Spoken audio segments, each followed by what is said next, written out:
I used to think losing everything was just a figure of speech, something that happened to other people, in stories or on the news.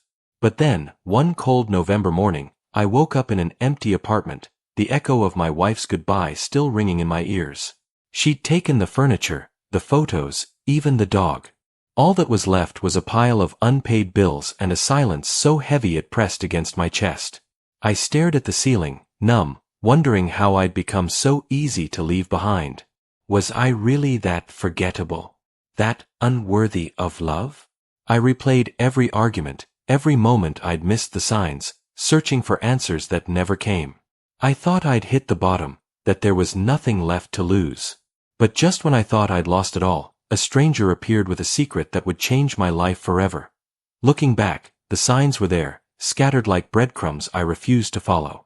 The late nights at work that became more frequent, the way her laughter faded when I walked into the room, the empty space between us in bed that seemed to grow wider with every passing week. I told myself it was just a rough patch, that every marriage had them, but deep down, I knew something was slipping through my fingers. The truth hit me like a punch to the gut. I found the messages on her phone by accident, words meant for someone else, words that used to be reserved for me. My hands shook as I scrolled through them, each line another crack in the foundation of the life I thought we'd built together. When I confronted her, she didn't cry or beg for forgiveness. She just looked at me with tired eyes and said she was done pretending. Within days, she was gone, and with her went the life I'd known. Friends I thought were ours stopped calling. The house we'd made a home was suddenly just a shell, echoing with memories I couldn't bear to face. I thought the worst was over, until I realized I had nowhere left to turn. After she left, my world shrank to the size of a borrowed couch in my friend's cramped apartment. I tried to keep my head above water, but the bills piled up faster than I could pay them, and every job application felt like shouting into a void. My phone, once buzzing with messages and plans, was silent. Even my own family kept their distance, offering awkward words but never a place to land. I could hear the judgment in their voices, the unspoken questions about what I'd done to deserve this. Nights were the worst. I'd lie awake, staring at the ceiling, replaying every mistake, every missed chance to fix what was broken. The memories haunted me, her laughter in the kitchen, the way she used to reach for my hand in the dark. Now, I was just a ghost in my own life, invisible and forgotten.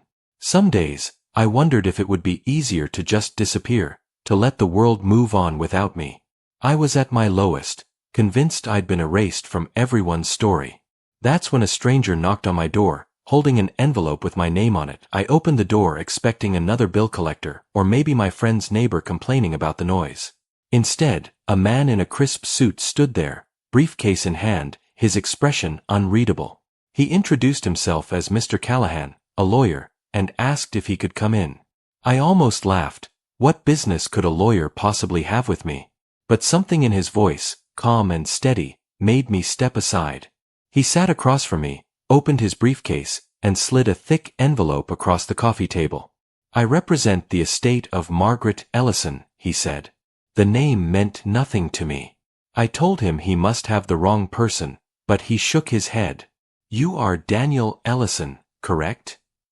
I nodded, still wary. My hands trembled as I broke the seal and unfolded the letter inside. The words blurred as I read them once, then again. According to the letter, I was the sole heir to a fortune, $120 million, left to me by a great-aunt I'd never even heard of. My first reaction was disbelief. Was this some kind of cruel joke? I looked for the catch, the hidden camera, but Mr. Callahan's face was serious. Suspicion warred with a flicker of hope I hadn't felt in months. Why would someone I never knew leave me everything? What did this mean for the life I thought was over? But why me? And what did my family hide from me all these years? The days that followed were a blur of phone calls, paperwork, and questions that only seemed to multiply. I dug through old family records, piecing together a story I'd never been told. Margaret Ellison, my great-aunt, had been estranged from the family for decades, her name spoken only in hushed tones or not at all. I found faded letters tucked away in my late father's belongings, hints of a bitter argument that split the family long before I was born.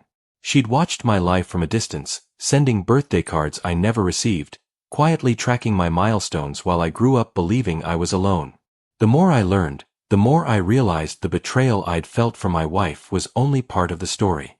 My own family had kept secrets, built walls, and left me in the dark about where I came from. I felt anger, confusion, and a strange sense of loss for a relationship I never had.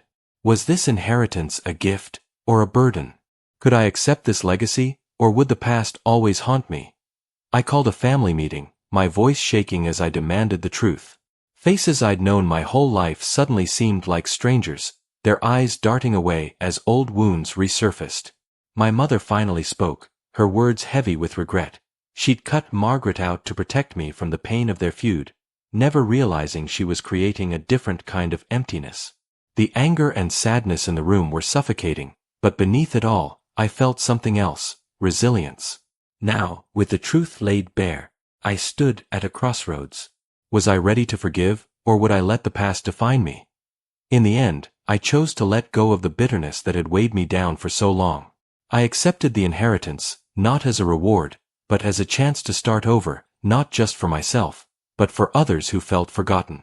I donated to causes my great-aunt cared about, rebuilt bridges with my family, and slowly learned to trust again. Through it all, I discovered a strength I never knew I had. Sometimes, losing everything is what it takes to find out who you really are.